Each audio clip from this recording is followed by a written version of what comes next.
Rings are what archaeologists call the circle of stones that remain at a Native American campsite on the Great Plains. Thousands of intact or nearly intact groups of teepee rings have been identified throughout Wyoming. Teepees were conical tents made of buffalo or other animal hides, used as housing for the nomadic people of the plains. Available rocks were used to weigh down the edges of these houses. When the camp moved, the teepees were taken down and moved with the camp. But of course, the rocks were left behind, resulting in a series of stone circles on the ground. With the introduction of the metal axe, wooden pegs gradually replaced stones for holding down the skins. Rings are typically 6 to 25 feet in diameter and often occur in groupings. The size of the teepee ring varies based on season of use, marital status, family size, owner's wealth, and ethnic affiliation. The general configuration of a teepee ring is an entrance where there are no stones, heavily anchored sides with extra stones for protection against prevailing winds, and possibly a hearth in the center, suggesting a winter encampment. In the summer, food was cooked in open-air hearths. Although the rocks in a circle have often been somewhat scattered, each ring reflects the architecture of the teepee that once sat there. From the University of Wyoming Extension, I'm Mae Smith, exploring the nature of Wyoming.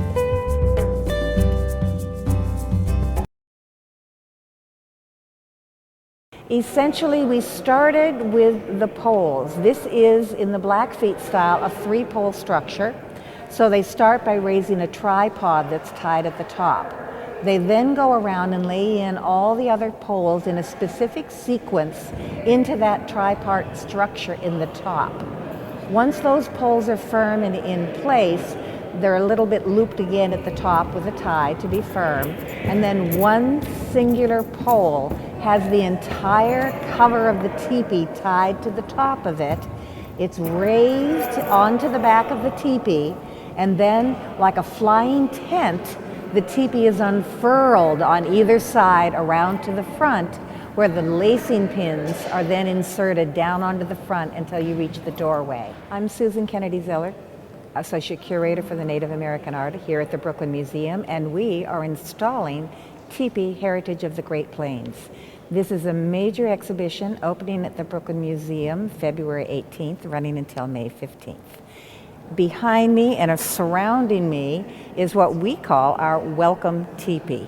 It is a special teepee that is 30 feet tall and 23 feet wide. We commissioned it from Lyle J. Heavy Runner, who is Blackfeet artist, and it has the bleeding buffalo skull design, which is a design that he literally owns and painted for us.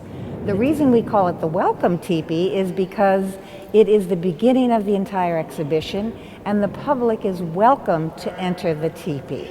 We're asking that everyone be able to experience teepees from the inside out and go on in and see what the structure is of this wonderful teepee. And then go on to the rest of the exhibition and discover everything as to why the teepee is so essential to Native American culture, not just historically, but today in contemporary times.